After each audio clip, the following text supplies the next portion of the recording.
So we dedicate this session to His Divine Grace Bhaktivedanta Swami Srila Prabhupada, who is the founder Acharya of ISKCON. I would like to pay my obeisances to His Holiness Gopal Krishna Gosai Maharaj and His Holiness Radhanath Swami Maharaj. So we are on the last chapter of Bhagavad Gita, chapter 18. Its title is Conclusion, the Perfection of Renunciation. So it is the longest chapter of Bhagavad Gita, having 78 verses. And like in second chapter, before starting before starting his instruction, Krishna gave a summary of what he is going to tell in entire Bhagavad Gita about Karma Yoga, Jnana Yoga, and Dhyan Yoga. So he gave a glimpse. Now, after giving all the instructions, he is giving a conclusion, a summary again in this chapter.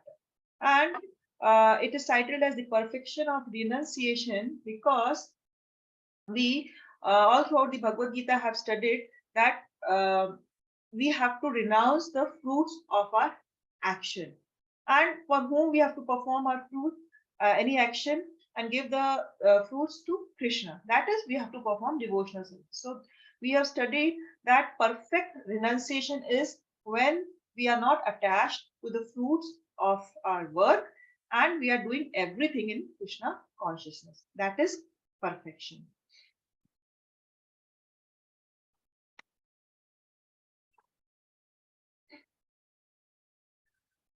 This chapter is further divided into 6 sections. We'll cover 1 to 40 today. 1 to 17 talks about freedom from bondage through karma yoga and 5 factors of action. 18 to 40 talks about modes control all our activities and all beings. 41 to 48 purification through prescribed duties of varnashrama. 49 to 55 talks about Brahman platform, that is confidential knowledge. And 56 to 66 talks about pure bhakti, again, that is the perfection acting in Krishna consciousness. And 67 to 78 is actually the conclusion where Sanjay will conclude, Arjuna will conclude, and that way the Bhagavad Gita will end. So now, beginning with verse 1 to 17, we can have a question like, what is our approach towards problems? We all have so many problems in our life. And how do we solve these problems? We use our intelligence. So we use our intelligence to solve our problems. But now the question is whether this intelligence is also influenced by the 3 modes of material nature. So Krishna will talk about this, that yes, your intelligence itself, which you will use to solve the problem, is influenced by 3 modes of material nature. So then what is the solution? If we cannot use even our intelligence to solve the problems, so what is the solution? Krishna gives a solution again in this chapter, that you have to surrender. Surrender is the solution. We, if by our own intelligence trying to solve the problems, it will not result in any conclusion. But if we simply surrender unto Krishna and we accept what is his choice for us, then we can solve all our problems of life.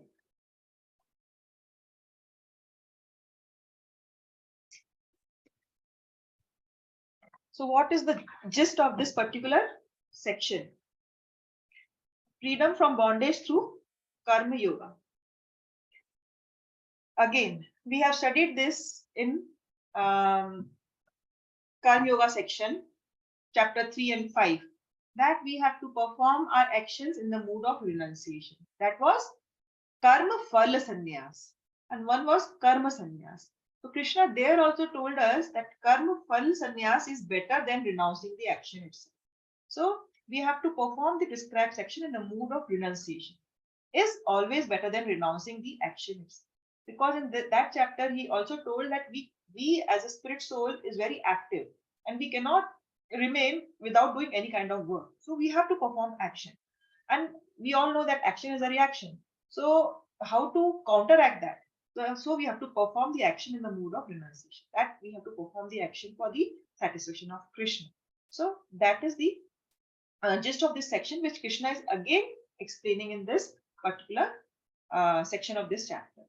So now the last 6 chapters which we are studying, we have learned that modes are influencing each and every. So with this knowledge, now Arjuna started thinking that his decision of taking renunciation in the beginning, where he wanted to go out like from the war.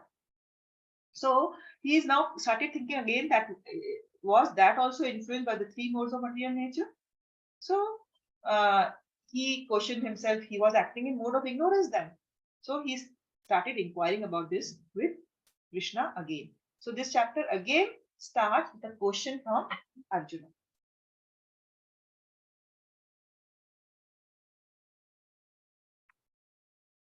Somebody will like to recite this verse? I'll recite Mataji. Yes. Hare Krishna.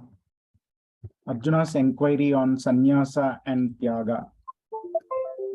Sannyasasya mahabaho tattvam ichchami veditum tyagasya cha hrushikesha pruthakeshi nishudana.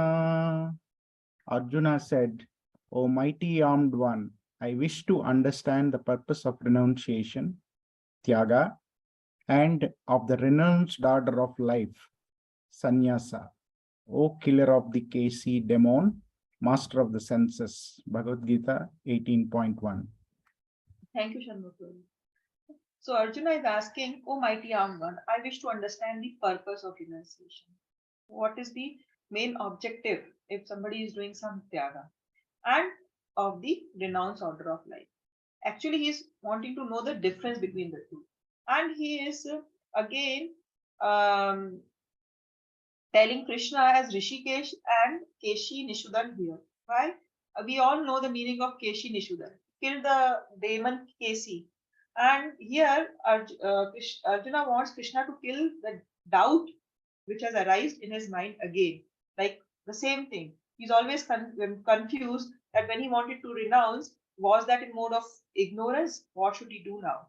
And as the master of the senses, because Krishna is controlling the senses of Arjuna, so he wants Krishna to understand his mind again and to give peace to his mind. That's why he again putting this question in front of Krishna. And in response to this question, Arjuna says, Krishna says, Krishna again defines what is sannyas and what is tyaga. So somebody will like to recite this verse?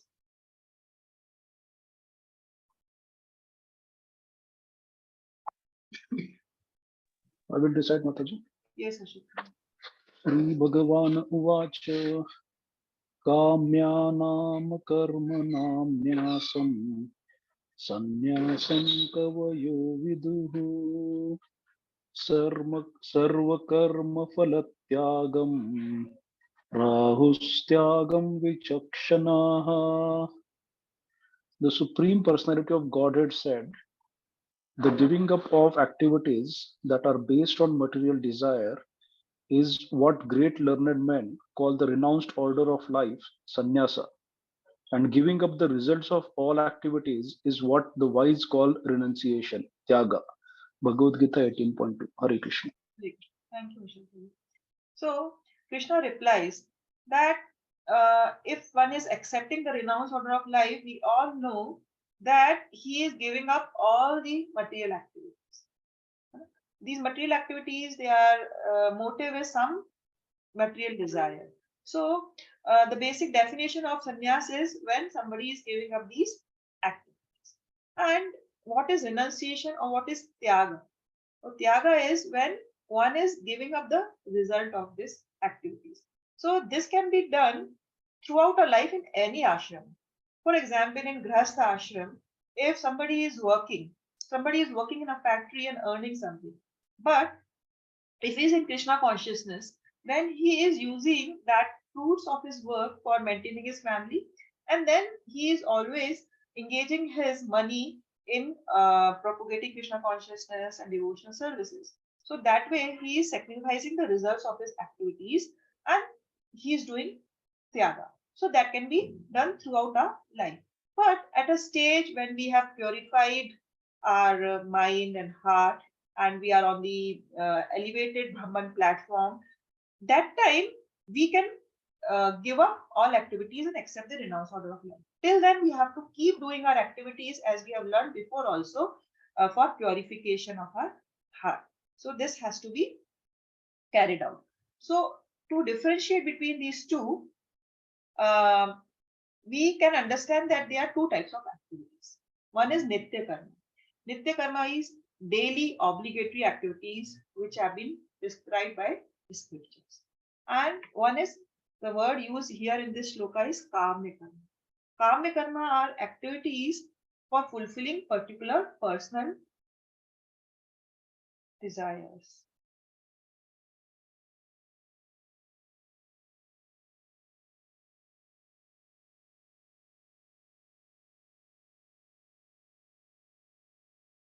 So, how can we differentiate between sannyas and tyaga? Sannyas, we have to keep doing our nitya karma. We cannot give our nitya karma. Daily obligatory activity has to be performed. But we have given up all the karma. And in tyaga, we are doing both karmas. But we are doing nitya karmas also and kama karmas also. But we are renouncing the fruits of our work. So this slide can help us understand the subtle difference between sannyasa and tyaga, as explained by Krishna in the second verse.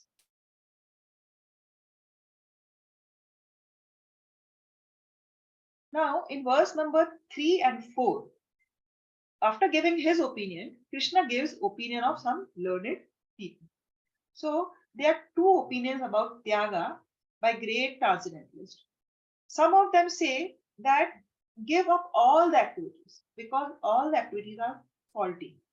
Because there is some possibility of violence in acts of sacrifice also. So one should give all the activities. And the other opinion is never give up the acts of sacrifice, charity and austerity. Because one incurs no sin for performing what is prescribed in Vedas, even if it is involving violence. So now these learned people, there is like these are some subjects of contention in the Vedas. Like there is some controversy, we can say. Some people, they are saying that we should give up all activities, even of sacrifice, charity and austerity, because if we are performing some sacrifices, then there can be some violence involved. For example, in previous yugas, when some sacrifice was being done, some animals used to be sacrificed. So now, because animals killing is not good, it is abominable. So some may say that these type of sacrifice should be given up.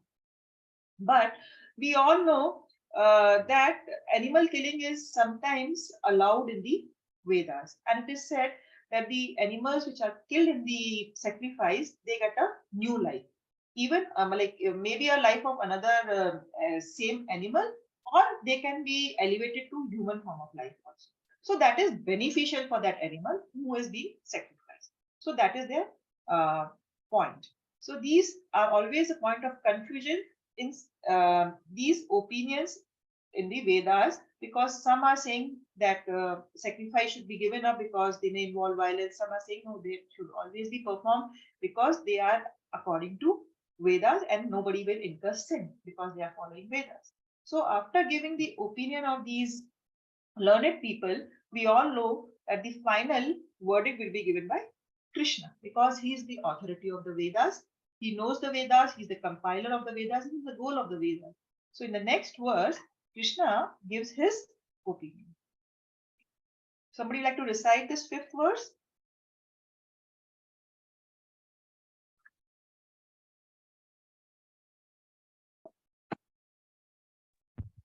I will recite Mataji. Yes, Harish. Hare Krishna. Yajna tapah karma natyajam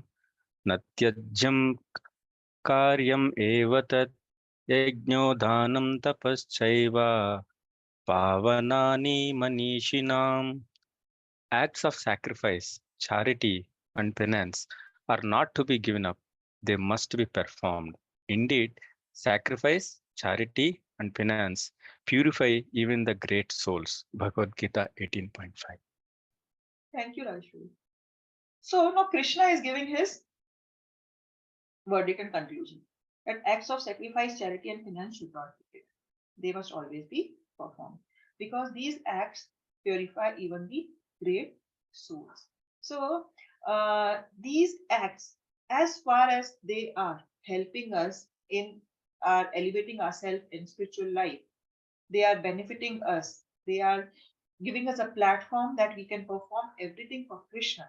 Whether we have learned in the 17th chapter that if any sacrifice or any yajna it is performed for the satisfaction of the Yagyapati, that is Vishnu, then it has to be done. And charity also we have to perform if we are helping by that for propagation of Krishna consciousness, and austerities like fasting and all. If we are performing for the pleasure of the Lord, they must always be performed. So we should see the motive behind our sacrifice charity. If the motive is Krishna consciousness, if it is helping us in our spiritual life, then they should must always be performed. Because by doing sacrifice, charity, and penances, what will happen? It will purify us. And at the same time, we will be like, it will give us a motive, it will give us an impetus to carry out the spiritual life. So we should not think that, oh, this fastings and all, these are not required. No, if we have to fast on Janmashtami or an appearance disappearance day of Achara Acharyas, we should do it happily. So this is the verdict of Krishna, and he tells us the what should be the mood behind this any action. In the 6th verse, he says that we should perform any action without attachment or doership matter, because we always think ourselves as the doer because of false ego. But if we give our false ego and without attachment to the result we are performing action, that action should be done without any expectation of result, and we should do is as a matter of duty, as a prescribed duty. So that should be a mood which Krishna explained in the 6th verse. Now, after Mataji, can you go back to previous slide? yes, The one where shloka is written. Yeah, here, I mean, penance means, so in Kali Yuga, it may not be possible, right? Generally, chanting also comes under sacrifice only. But yes. what exactly penance means? Penance means austerities, like severe austerities, like we explained you in the last chapter, that like Hiranyakashipu used to perform, or Ravana used to perform, or any type of severe austerities they used to perform for 10,000 years, because in that Satya Yuga and Treta Yuga, it was possible to perform such great austerities, which is not possible in the Kali Yuga. But simple austerities of a Krishna conscious life, like we fast, or we get up early in the morning, we are doing so many activities like not eating outside. So these itself constitute austerity for us. They are penance in this Kali Yuga. So that way we can take. Penance means austerities, but the definition of austerity has been in the Kali Yuga, like simple things also becomes penance for us, because normal people are not doing that. So people think, oh, those devotees are living such an austere life. So that is the thing. Anything else, Rajesh? Okay, Mataji. Yes.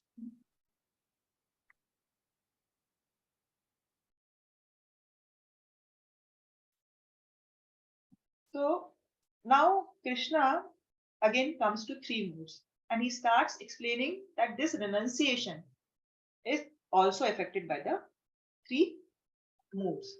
Somebody like to read this? Yeah, I'll read it, Mataji. Renunciation in 3 modes. 18.7. Prescribed duties should never be renounced. If one gives up his prescribed duties because of illusion, such renunciation is said to be in the mode of ignorance. Bhagavad Gita 18.8. Anyone who gives up prescribed duties as troublesome or out of fear of bodily discomfort is said to have renounced in the mode of passion. Such action never leads to the elevation of renunciation. 18.9. O Arjuna, when one performs his prescribed duty only because it ought to be done and renounces all material association and all attachment to the fruit, his renunciation is said to be in the modes of goodness, in the mode of goodness. Thank you, Prasad. So, Krishna says again, prescribed duty should never be renounced. And if we are giving up our prescribed duties just because of illusion, some false conception, then such renunciation is in the mode of ignorance. So Prabhupada in the purport gives us an example that there are certain yagnyas, like Vibha yagna, sanskaras are there, which are mentioned in the Vedas. So why these sanskaras are mentioned in the Vedas? Because these sanskaras help us to elevate from our position now. Like we are not so elevated. So we have got a human life, but to regulate our mind, human mind, marriage is recommended. So marriage is said to be one sanskar. It is a cost to be a ceremony. So if a sannyasi is there and if he wants his disciples so that they should elevate, they should progress in their spiritual life, and so he engages them in some marriage center. So if he says no, as a renunciate, I should not associate with women and I should not. So that is for his order. But if that is helping his disciple in elevation in spiritual life, he can encourage marriage ceremony for his disciple. Similarly, one more example Prabhupada gives the purport that a sannyasi is not meant to cook for himself. He should not cook for himself. Definitely it is prohibited. But a sannyasi, if he is cooking for the Lord, so that is allowed. So if such a person gives up these activities just because of illusion, he doesn't perform that, then we can say that it is in the mode of ignorance. So Prabhupada explains this in this way. And for the mode of passion, like we sometimes give our duties because they are troublesome. They are out of fear of bodily discomfort. We don't want to perform our activities because it will cause discomfort to us. For example, somebody don't want to take the responsibility of marriage because he knows that for that he has to work. Or sometimes somebody gives up earning just for the fear of like it will be troublesome to him. So if he is renouncing in this mood, in this attitude, then he is renouncing in the mood of passion. Prescribed duties and whatever is his duty as a grasta, he has to perform. And if he doesn't do like that, then it will not lead to the elevation of renunciation. He will not progress in his spiritual. And in 9th verse, Krishna says, when one performs his prescribed duty only because it is out to be done as a matter of duty, that it has to be done, time all material association and all attachment of the fruit of his work, then his renunciation is said to be no mode of goodness. What we are studying, the tyaga, karma pal tyaga. With that attitude, he is not giving up his activities, he is doing them, but he is not attached to them. And Prabhupada in the purport gives an example of a factory person. If a person is working in a factory, he is neither associating with the other factory workers, neither he is attached to his work, but whatever results he earns from this work, he is offering it to Krishna. So he is actually a true renouncer. So in the next verse, Krishna gives the definition of a true renouncer. The wise renunciate. Who is a wise renunciate? So somebody like to recite this verse? I'll do it, Mataji. Yes, Dipesh. Hare Krishna. Na dveshti akushalam karma kushale nanusachate tyagi sattva samavisto medhavi chinna samsyaha. The intelligent renouncer situated in the mode of goodness, neither hateful of inauspicious work nor attached to auspicious work, has no doubts about work. Bhagavad Gita 18.10. Thank you. So the wise renunciate. So intelligent renouncer situated in the mode of goodness, neither hateful of inauspicious work, nor attached to the auspicious work, has no doubts about work. So Krishna gives the definition of an intelligent renounced. He is situated in the mode of goodness, and he neither hates any inauspicious work or he is attached to any auspicious work. He has no doubts about any work because he is doing his work just for the pleasure of the Lord. So if some inauspicious results are coming out of his work, which are not making him happy, which are causing him troublesome, then he neither hates them, or if some good results come out of his work, he is neither too much elevated. Like he is an equipoise, he maintains equilibrium. So because he is doing his work as a matter of duty for the satisfaction of Lord, and he is offering his results to the Lord. So he has clear-cut definition of why he is performing his action. So there is no doubt in his mind about the what is Tyaga. And Krishna in the next verse says that was an intelligent Tyagi, but one who is not renounced. The threefold fruits of action, desirable, undesirable, and mixed, appear after death. But those who are in the renounced order of life have no such results to suffer or enjoy. So, if somebody is renouncing in that mood, is renouncing the fruits of his action, he is acting in Krishna consciousness. We have discussed before that Krishna will nullify the result of his activities. He will never incur sin. So, like we say, it becomes what type of karma? A karma for him. He will not get any reactions. But a person who is not renounced, that is, he's attached to the results of his work. So definitely, after death, whatever actions he has performed, he will get some desirable results of it, some undesirable, or sometimes some mixed. After death, he has to suffer the reactions of his actions. But a true renouncer, a wise renunciate, he will not have to suffer. So that is a person in bhakti, because Krishna assures him that he will not get the result of his activities. So in the purport, Prabhupada explains that since any action must have some reaction, how is that Karma Yogi with the spirit of renunciation avoids bondage to karmic reactions? There is no karmic reaction when one works without the false identification as the doer. So here what happens? The intelligent person, the renouncer, he knows that he is not the doer. Why we think ourselves as the doer? Because we falsely identify ourselves with this body, and we don't consider that Supreme Lord is the main doer. Such a person has the knowledge of various causes of action. He knows how an action is being performed.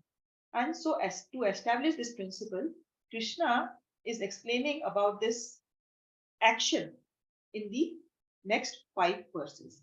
What are the 5 causes of action? We have learned in previously that the jiva desires, the Supreme Lord sanctions, and the material nature executes. So similarly here, those same factors has been expanded into 5 factors by Krishna in this verse. So somebody would like to recite this?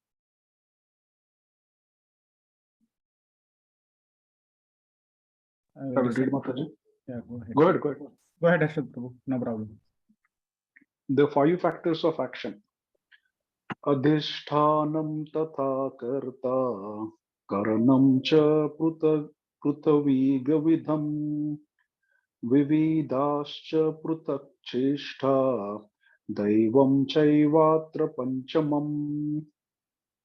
The place of action, the body, the performer, the various senses, the many different kinds of endeavor, and ultimately the super soul. These are the 5 factors of action. Bhagavad Gita 18.14. Hare Krishna. Hare Krishna. So the place of action. So Krishna knows that a spirit soul has to get into some body to perform action. So that is, we know, Kshetra. Kshetra for the Kshetrati. So that is required, place of action. Then the performer. Who is the performer? The jiva, the living entity. he will be doing that action by desiring, and the various senses. So senses acts as an instrument. So if we desire something, the senses help us to perform that action. And then many different kinds of endeavors. So we have to endeavor for an action to be done. So these are the various kinds of endeavor. And ultimately, we know that super soul sanctions any kind of action. So these are the 5 factors which are involved in any kind of action.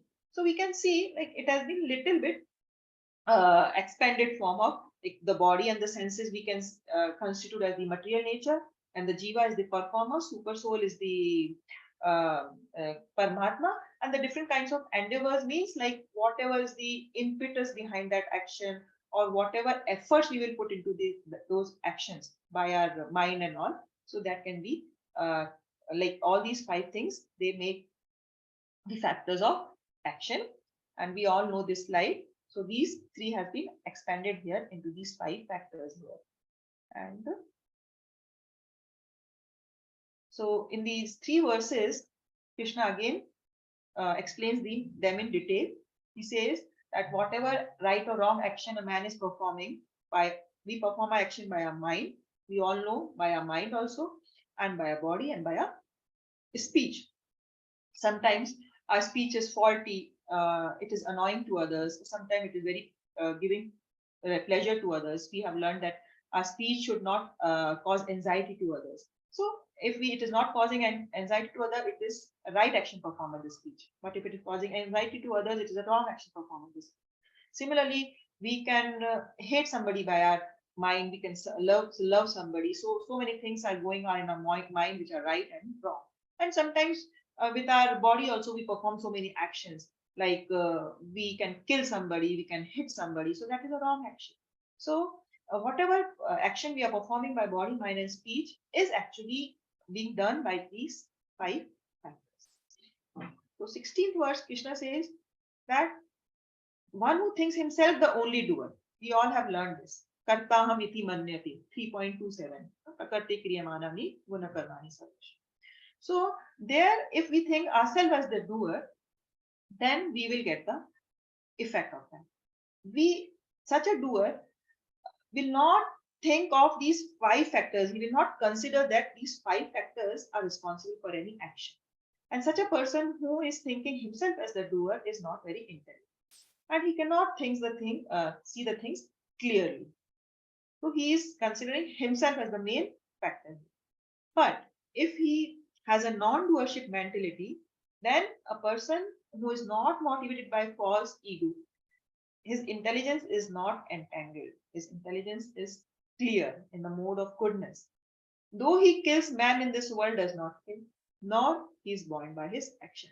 So again here, Krishna wants to explain Arjuna that when you are saying that you will be responsible to incur sin because you are killing so many men in the battlefield, you are wrong.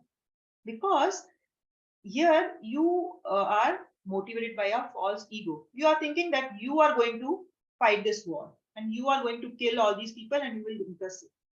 So again, Krishna is explaining Arjuna that don't think yourself as the doer. It's all my plan, and it is being done under my order. So if you get out of this conception, you just carry out my order. You just act as in my instrument. So if you are acting as in my instrument, then you will be devoid of this false ego. You will be devoid of this doership mentality. And though you are killing the man on this battlefield, you are not killing them. And you will not be bound by your actions. So that is the non-doership mentality. So if we are carrying out whatever instructions Krishna is giving us in the Bhagavad Gita, then we will not be bound by our actions. But if we think ourselves as the doer by false ego, definitely we will be bound. So these things should be considered when one is performing any action. So in these 5 shlokas, Krishna is explaining that you are not the only cause. All these factors are involved in any kind of action. Mataji, in verse 18.16. Yes, yes, yes. So the doer here actually, I mean, the super soul is the supreme doer, but the doer in 18.1, as per 18.16, though all 5 factors are involved, but the doer is the material nature, right, Mataji? No, one who thinks himself the only doer means Yes, the yes. Jivatma is thinking himself as the doer, like the living entity. Correct. But I have done this. Like Yeah. he is Yeah, not but considering. that Kartrutva Bhava, that is Yes. like he should not have it, but actually the material nature is the one which executes it, correct? 3 modes Which of material. execute. But the desire, like why the question was there no, before also, that if the material nature is executing everything, then why I have to be responsible. Why I but should you are responsible because you You are desire. actually doing it by desiring. desire. Okay. Okay, so that's it. So he's not considering the 5 factors like Krishna is sanctioning and the material nature is going to execute.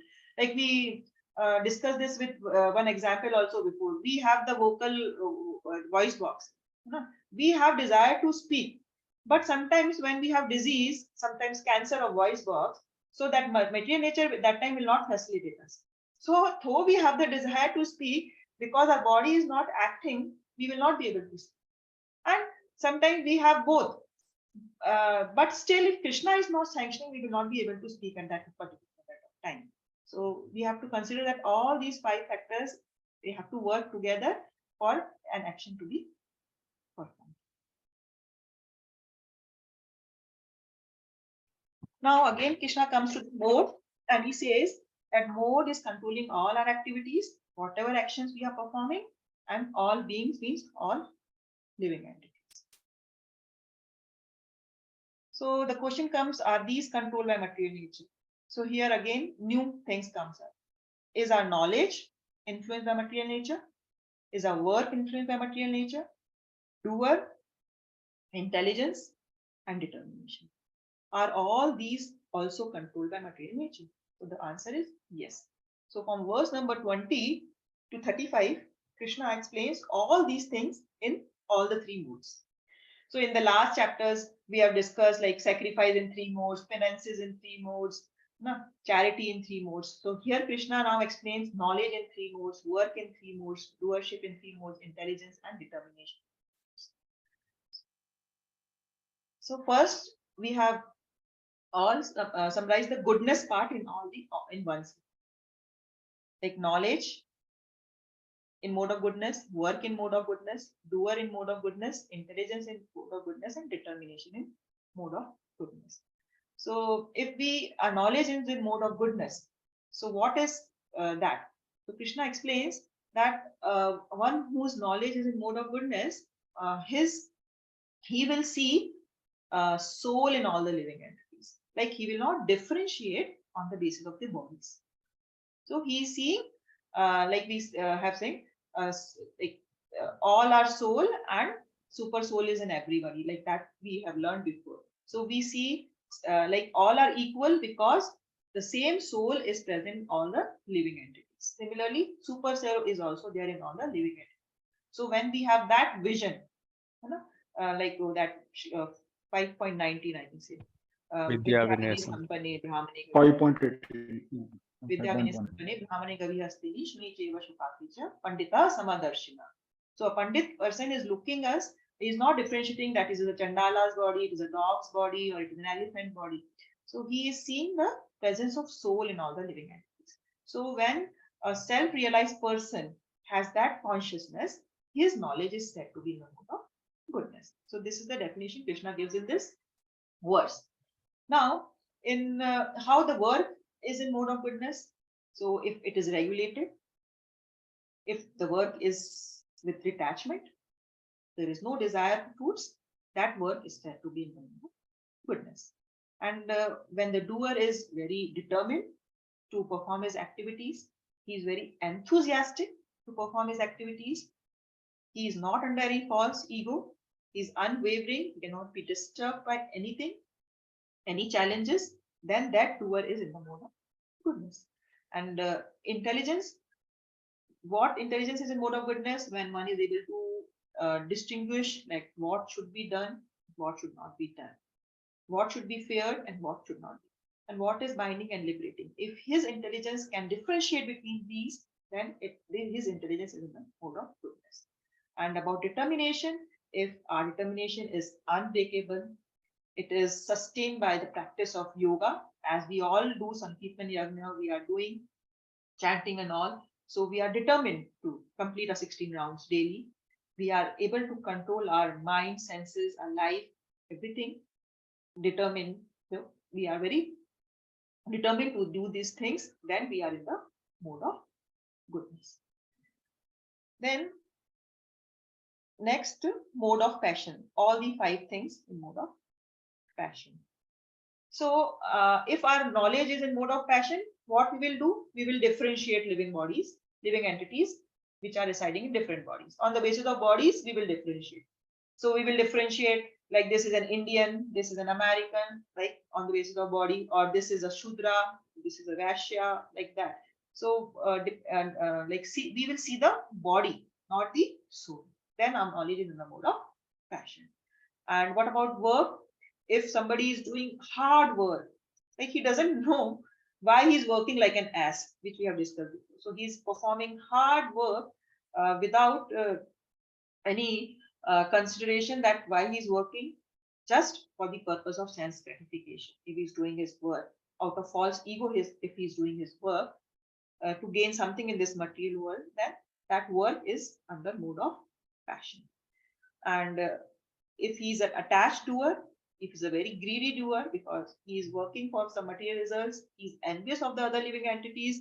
If somebody is getting more, then he becomes envious. He has only the desire to enjoy, then such a doer is in the mode of passion. And his intelligence cannot distinguish what is religion, what is irreligion. He can do any activity. He can do any activity if it is fulfilling his material desires. Like people, they are like doing wrong activities just to gain some profit. Okay, they will not hesitate, even if it is out of it is not according to scriptures. It is not dharma.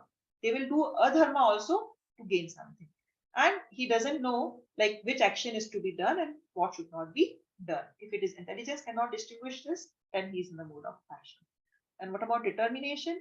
Like he is working for his determination is just to get fulfilled results, just wants to do economic development. He don't want to do any spiritual development. He's working for sense gratification, and he's living with the people with same mindset. So that way his determination is in the mode of passion. And about mode of ignorance, Krishna says that he is just, his knowledge is like attached to one kind of work, all in all, not knowing the truth, very meager. He will do simple, like he will not act without any knowledge only. Just keep doing his work, one kind of work. He doesn't know why he's doing, what is the truth behind that. He's not doing any work with any knowledge of any scriptures, anything, no basis like that he's doing. And what will his work do? He will be born by the Yamdutas. That work will be destructive for others, for himself, harmful to himself, harmful to others. He's performing his work under illusion, and he's not regarding anything given in the scriptures. And he acts against the scriptures. His work is like whimsical. He cheats others, very obstinate. He's a lazy worker, morose, sad, procrastinating. Like this is the doer. And his intelligence, again, what will the intelligence do? Whatever is religion or dharma, he will take it to be irreligion. And whatever is irreligion, he will take it to be religion. Takes everything in the opposite direction. What is to be done, he will not do, and what is not to be done, he will do. So that is his intelligence. And his determination is like he is always in a state of dreaming. He cannot go beyond dream. He's always making plans in his dream also. He will not work also. Like he's so lazy that he will be always in a state of dreaming, always fearful of something, always lamenting about something, sad, morose, and under illusion. So these are the characteristics of a person who is in the mode of ignorance. He will not do any work. He will make plans, so many plans, and at the same time, if he does something, it will be harmful for himself. It will be destructive to himself, and he will cause harm to others also. So all this are in the mode of ignorance. So we can see, like Krishna has explained in these so many verses from 20 to 35 about these 5 things in 3 modes: knowledge, doer, intelligence, work, and determination. And last of all, in the last 3 verses, 4 verses, 36, 37, 38, and 39, Krishna explains happiness in 3 modes. And then in the 40th verse, he concludes that we should know that nothing in this world can be possible without the influence of these 3 modes. So how happiness in 3 modes?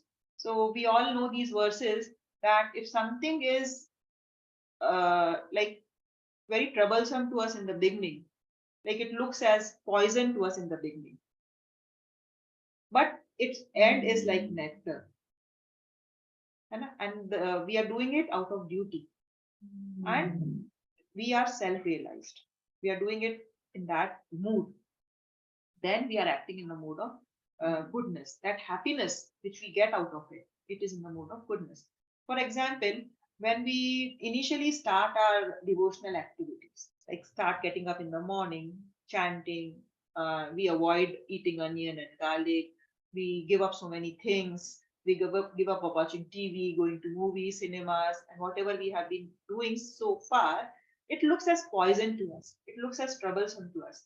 But if we keep doing that, what will be the end result? End result will be bliss, happiness, because we will be acting on the platform of a spirit soul. We will become self-realized. So this type of happiness is in the mode of goodness, whose end result is nectarian. But something which we are doing because we want some sense gratification, we are doing for our own pleasure. So it will look like nectar. It will give us happiness in the beginning. But we all know that any activity which is performed for our own pleasure or sense gratification, it is temporary. That effect will last for a few months, maybe few days or few years. But ultimately, we know that anything done for sense gratification leads to misery. Krishna has also talked about in this in the 3rd chapter. Because any pleasure which arises because of contact of the senses with the sense object, it will ultimately result in some miseries. So its end result is like poison, because it is based on sense gratification. So that is the happiness in the mode of passion. And what about happiness in the mode of ignorance? It is poison from beginning to end. There is no nectar in that, because it is due to sleep, laziness, and the illusion. And what will be the how this person who is in the mode who has happiness in the mode of ignorance? He is like blind to self-realization. He has nothing to think about self-realization. He is like we have all learned.